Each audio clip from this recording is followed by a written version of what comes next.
High, this is Walid. তো আজকে আমরা ঢাকা বোর্ড 26-এর এই ফিজিক্সের এই সৃজনশীলটি সমাধান করব। তো এটার ক নম্বরে বলা হয়েছে যে এক জুল কাকে বলে। তো আমরা এখানে লিখে রেখেছি যে এক নিউটন বল প্রয়োগের ফলে যদি বলের অভিমুখে বস্তুর 1 মিটার সরণ হয় তবে সম্পন্ন কাজের পরিমাণকে এক জুল বলে। একটা বস্তুকে যদি 1 নিউটন বল প্রয়োগ করা হয় এবং এটি যদি বলের অভিমুখে 1 মিটার সরণ হয় এটির, তাহলে সেই কাজের পরিমাণকে আমরা এক জুল বলতে পারি। তারপরের কোয়েশনটি খ নম্বরে বলা হয়েছে একটি মোটরের কর্মদক্ষতা 65.3% বলতে কি বোঝায়। মানে একটি মোটরের কর্মদক্ষতা 65.3% বলতে বোঝায় আমরা যদি মোটরকে 100 ক্ষমতা প্রদান করি তাহলে সেইটির মাত্র 63.3% মানে ইনপুট দিলে 100% আমরা 63.3% আউটপুট পাবো। তো আমরা এখানে সাজিয়ে নেবো যে কোন মোটরের কর্মদক্ষতা 65.3% বলতে বোঝায় যে মোটরটিতে যদি মোট 100 জুল ক্ষমতা ইনপুট হিসেবে প্রদান করা হয় তবে তার থেকে মাত্র 63.3 জুল কার্যকর বা দরকারি যান্ত্রিক শক্তি পাওয়া যাবে। বাকি 100 মাইনাস 65.3% ইকুয়াল 34.7% শক্তি মূলত তাপ, শব্দ ইত্যাদি বিভিন্ন উপায়ে অপচয় হয়। তো আমরা ক নম্বর সমাধান করলাম। গ নম্বর প্রশ্নে বলা হয়েছে যে উদ্দীপকের 50 কেজি বরের বস্তুটি ছেড়ে দিলে ভূপৃষ্ঠ থেকে কত উচ্চতায় গতিশক্তি বিভব শক্তির 1/3 হবে। তো উদ্দীপকে আমাদের এখানে দুটি বস্তুর কথা বলা হয়েছে। একটি হলো গিয়ে 50 কেজি এবং এই 50 কেজি বরের দুটি বস্তু ভূপৃষ্ঠ থেকে 30 মিটার উচ্চতায়। তো আমরা এখানে উদ্দীপক থেকে শুধু 30 মিটার উচ্চতাটি নেব। তো আমরা গ নম্বর সমাধান করার জন্য প্রথমে লিখবো যে এখানে আমরা লিখবো যে এখানে এখানে এখানে বস্তুর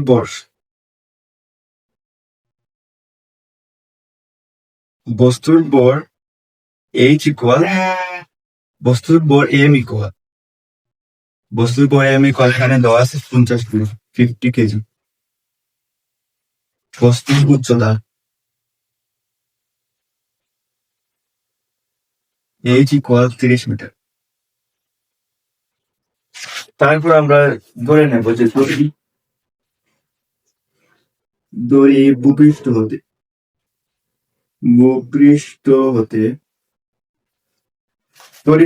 হতে x মিটার উচ্চতায় মিটার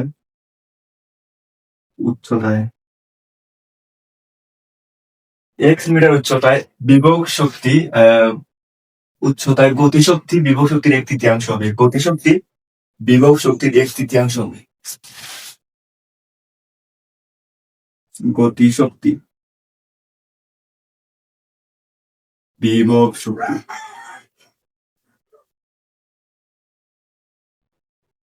1/3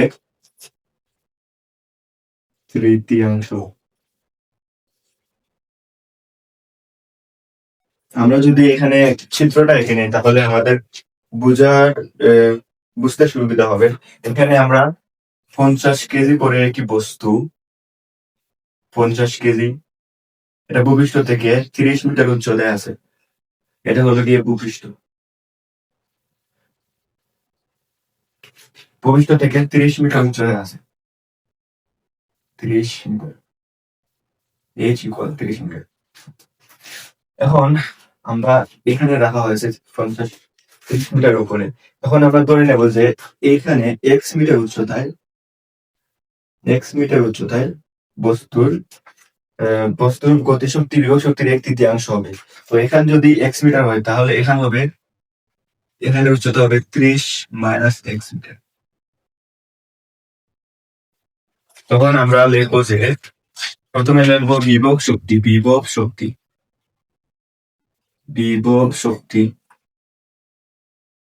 শক্তিকে আমরা ইপি দিয়ে প্রকাশ করি। E P equal mg। এখানে h এর জায়গায় আমরা x দেব কারণ উচ্চতা তো আমরা ধরে নিয়েছি x মিটার। এখন লিখবো যে গতিশক্তি, গতিশক্তি গতিশক্তি KE equal half m v square. তো এখন আমরা এই যে half m v square, v square মানটি নির্ণয় করবো। তো বি স্কোয়ারের সূত্র জানি, v square equal u square plus 2g ইঞ্চ। এখানে ইউ স্কোয়ার মানে এই বস্তুটির আদিবেগ প্রথমে স্থির অবস্থা ছিল, এর জন্য আদিবেগ হবে 0 মিটার পার সেকেন্ড। আমরা এখানে বসাবো 0 স্কোয়ার প্লাস 2g। এখানে এইচ এর মান আমরা পেয়েছি 30 মাইনাস এক্স, 30 মাইনাস এক্স। তো এখানে 0 স্কোয়ার প্লাস 2g হবে 2g 30 মাইনাস এক্স। তো আমরা এখন বি স্কোয়ার মান পেলাম। তো এই জায়গায় আমরা বি স্কোয়ার মান বসাবো, এম স্কোয়ার মান পেয়েছি 2g, বি স্কোয়ার মান পেয়েছি আমরা 2g 30 মাইনাস এক্স। এখন এই যে 2 এবং এই 2 কেটে যাবে, এখানে থাকবে mg 30 মাইনাস এক্স। তো এখন আমরা বিভব শক্তি এবং গতিশক্তির মান পেয়ে গেছি। তো এটা সমীকরণ পেলাম। এখন এখানে বলা হয়েছে যে গতিশক্তি বিভব শক্তির এক তৃতীয়াংশ। আমরা ইপি সমান, যে গতিশক্তি তো ইকে, আমরা ইকে সমান বিভব শক্তি ইপি, ইপি এক তৃতীয়াংশ। তো আমরা ইকে এর মান বসাবো, ইকে এর মান এমজি, এমজি 30 মাইনাস এক্স 1/3 বিভব শক্তি EP, EP mg x, mg x. তো উভয় পক্ষ থেকে আমরা এমজি এমজি কেটে দেবো, এখানে থাকবে 30 মাইনাস এক্স। আর এখানে এই যে এক্স, এটা এইদিকে গুণ হয়ে উপরে গুণ হবে x/3। তো এখানে আমরা 30 বসাবো। এই এক্সটা এইদিকে মানে বিয়োগ আছে, এইদিকে গেলে প্লাস হয়ে যাবে, x/3 প্লাস এক্স। তো আমরা এইটা এইদিকে লিখবো, তো এইটা এইদিকে লিখি x/3 প্লাস এক্স 30। তো এখানে আমরা যদি 3 লসাগু নেই, তাহলে এখানে থাকবে এক্স প্লাস 3x ইকুয়াল 30।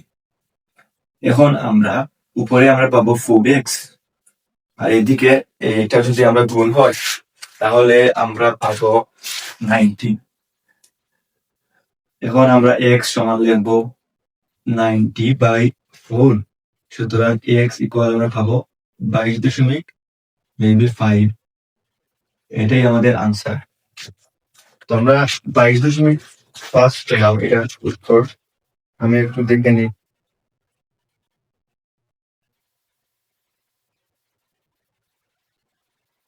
ঠিক আছে, আমরা 22.5 পেলাম। ছিল আমাদের গ নাম্বারের উত্তর। তো আমরা প্রথমে লিখবো যে বস্তুর ভর m ইকুয়াল 50 কেজি, উচ্চতা h ইকুয়াল 30 মিটার। তারপর আমরা দড়ি ভূপৃষ্ঠ x মিটার উচ্চতায়, দড়ি ভূপৃষ্ঠ থেকে x মিটার উচ্চতায় গতিশক্তি বিভব শক্তির এক তৃতীয়াংশ হবে। তারপর আমরা বিভব শক্তি EP equal m g x লিখবো, এইচ এর বদলে আমরা এক্স লিখবো। গতিশক্তি KE equal half m v square, half এখানে আমরা বি স্কোয়ারের মান নির্ণয় করবো। বি স্কোয়ারের মান পাবো আমরা 2g 30 মাইনাস এক্স। আমরা এই সমীকরণে বসালে এম জি 30 মাইনাস এক্স পাবো। তারপর আমরা বলা হয়েছে যে গতিশক্তি বিভব শক্তির এক তৃতীয়াংশ, তাহলে আমরা গতিশক্তি ইকুয়াল এক তৃতীয়াংশ বা n 1/3 বিভব শক্তি। গতিশক্তির মান বসাবো, বিভব শক্তির মান বসাবো। তারপর উভয় পক্ষ থেকে এমজি কেটে দেবো। এখানে থাকবে 30 মাইনাস এক্স, এখানে থাকবে x/3। এখন আমরা 30 থাকবে এইদিকে, আর এক্স প্লাস মাইনাস এক্স এইদিকে গেলে প্লাস হয়ে যাবে। এখানে আমরা এইটা বসাবো, এইদিকে নেব।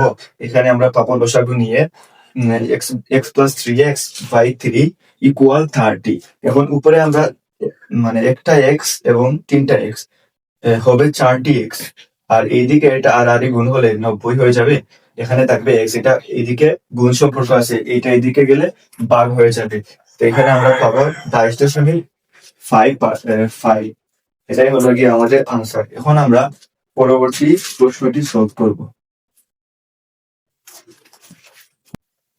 তো এখন আমরা গ নাম্বার মানে এইটা সমাধান করব।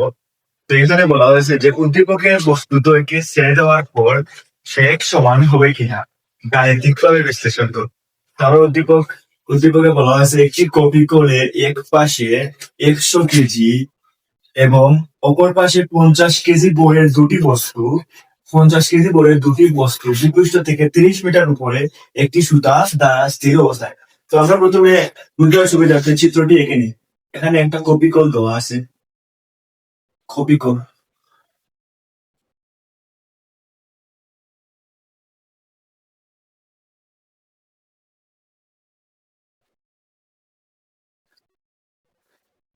তো কপি কলের এক পাশে 100 কেজি বইয়ের একটি বস্তু,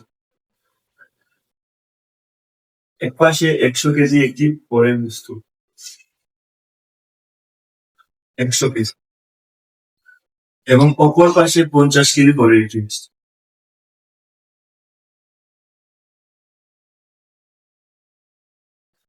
তো অপর পাশে আমরা পেলাম 50 কেজি একটি বইয়ের বস্তু ভূপৃষ্ঠ থেকে। এটা তো আমরা যদি ধরি ভূপৃষ্ঠ, ভূপৃষ্ঠ থেকে 30 মিটার উচ্চতায়, ভূপৃষ্ঠ থেকে 30 মিটার উচ্চতায়, ভূপৃষ্ঠ থেকে 30 মিটার উচ্চতায় রাখা হলো।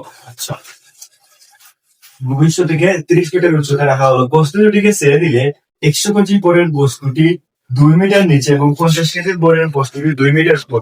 তো এটা 2 মিটার নিচে নামবে, এখানে 2 মিটার, এখানে নেমে যাবে 100 ডিগ্রি। আর এটা 2 মিটার উপরে, 2 মিটার উপরে, এখানে দেবে। এখন বলা হয়েছে যে বেগ ছেড়ে দেওয়ার পর বেগ সমান হবে কিনা গাণিতিকভাবে নির্ণয় করবো। তো এখন আমরা প্রথমে লিখবো যে ত্বরণ, খানাগুলি ত্বরণ নির্ণয় করা হবে। তো আমাদের ত্বরণ,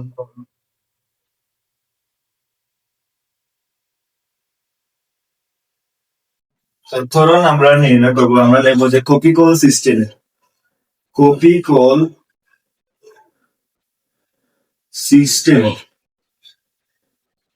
সিস্টেমের সাধারণ ত্বরণ, কপিকল সিস্টেমের সাধারণ ত্বরণের সূত্র হলো গিয়ে আমরা a equal m1 minus m2 by m1 plus m2 into g. তো আমরা এখানে m1 এর মান পেয়েছি 100 kg, m2 50 kg, m1 100 plus 50 into g এর মান আমরা জানি 9.8। আমরা এখানে যদি এই মানগুলো ক্যালকুলেটরে বসাই তাহলে আমরা 3.27 মিটার পার সেকেন্ড স্কোয়ার। তো আমরা কপিকল সিস্টেমের সাধারণ ত্বরণ নির্ণয় করলাম। এখন আমরা ত্বরণ পেয়ে গেছি, এখন আমরা বেগ নির্ণয় করবো। তো আমরা প্রথমে লিখবো যে 100 কেজি বলি, 100 কেজি বরে বস্তুর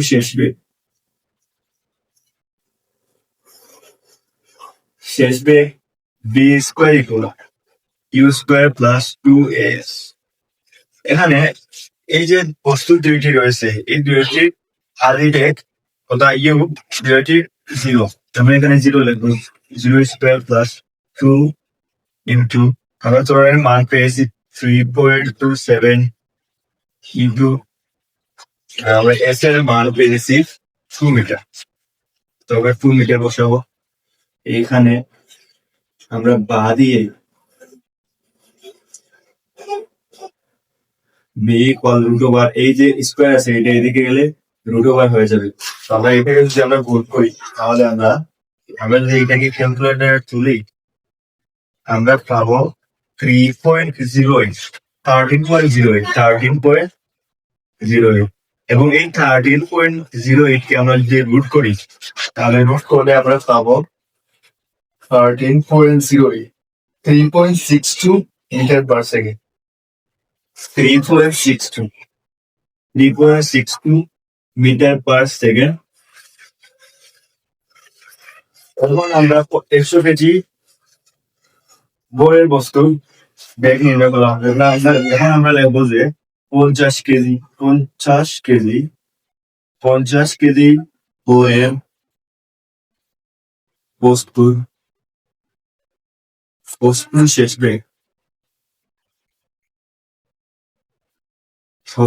bag v square equal u square plus 2as। এইটার আদি বেগ 0 স্কোয়ার প্লাস 2। তোরের মান আমরা পেয়েছি 3.27 সরণ ইকুয়াল 2 মিটার। সরণ ইকুয়াল 2 মিটার। আমরা এটাকে যদি ক্যালকুলেটারে তুলি আমরা পাবো 13.0। তো এখন আমরা এই যে বি স্কোয়ার আছে এখানে বি স্কোয়ার দিলে ভালো হয়। এই যে বি স্কোয়ার, এই বি স্কোয়ারের স্কোয়ারটি এইদিকে গিয়ে রিকভার হয়ে যাবে 30.08। সুতরাং বি ইকুয়াল আমরা পাবো 3.62 মিটার পার সেকেন্ড। এটাকে যদি আমরা বি1 দিই, এটা হবে গিয়ে বি2। তো আমরা বি1 দিই সব করে দিকে বি1 ইউ1, এখানে হবে বি2 ইউ2। তো আমরা এখানে বি1 এর 100 কেজি বরের বস্তুর শেষ বেগ পেলাম 3.62 আর 50 কেজি বরের বস্তুর শেষ বেগ পেলাম 3.62। এখানে বলা হয়েছে যে বেগ সমান হবে কিনা গাণিতিকভাবে বিশ্লেষণ করা। তো আমরা পরিশেষে জানবো যে বেগ বস্তু দুইটির সেকেন্ড হওয়ার পর বস্তু দুটির বেগ সমান হবে। এটাই ছিল কি আমাদের আজকের সৃজনশীলটির উত্তর। আমরা এখন নাম্বার প্রশ্নটি সমাধান করলাম। তো এইটা প্রথমে আমরা চিত্রটি এঁকে নেবো বোঝার সুবিধার্থে। তারপর আমরা কপিকল সিস্টেমের সাধারণ ত্বরণ নির্ণয় করবো। সাধারণ ত্বরণের সূত্র হলো m1 minus m2 m1 plus m2 into g। তো এখানে মান বসাবো, আমরা সাধারণ ত্বরণ পাবো 3.27 মিটার পার সেকেন্ড স্কোয়ার। এখন আমরা 100 কেজি বরের বস্তুর শেষ বেগ নির্ণয় করবো এবং 50 কেজি বরের বস্তুর শেষ বেগ নির্ণয় করে আমরা দেখবো যে বি1 এবং বি2 মান 100 কেজি বরের এবং 50 কেজি বরের বস্তুর শেষ বেগের মান সমান। অবশেষে আমরা লিখবো দুটির বেগ সমান হবে। তো এই ছিল আমাদের আজকের সৃজনশীল কি। তো দেখা হবে পরবর্তী ক্লাসে।